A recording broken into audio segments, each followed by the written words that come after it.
Tagal na nating di nagkukwentuhan na. Gloomy today. See? Na rin na lalabas-labas ka para sa mental health na naglagay ako ng filter kasi mukha pala akong dugyot. Hintay ko yung mga engineer. Medyo maaga ako.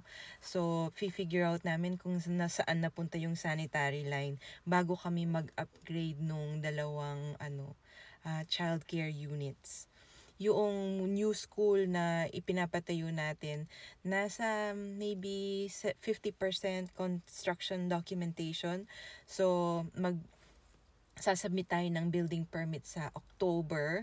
Tapos, yung paunti-unting work, mag-uumpisa yan sa spring next year, siguro mga March, and then yung talagang full construction na mag-uumpisa yan next year, mga summer, mga fall, ganon.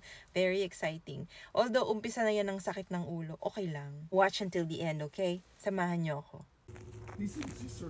Alam nyo ba, 1 oras yata kami diyan.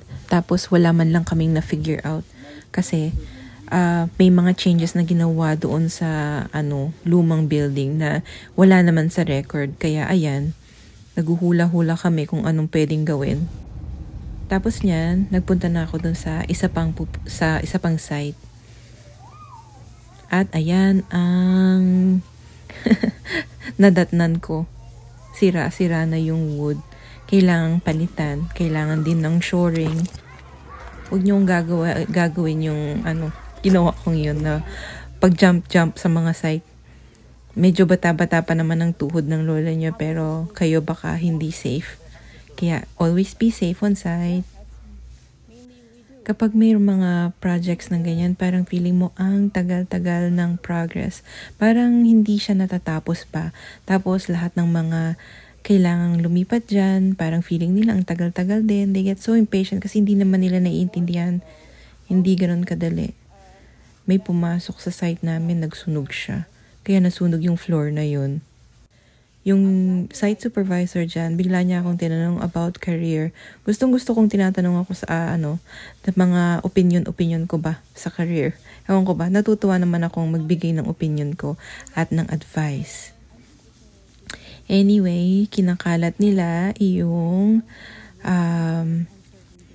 gravel sa site. It's a part of the landscaping.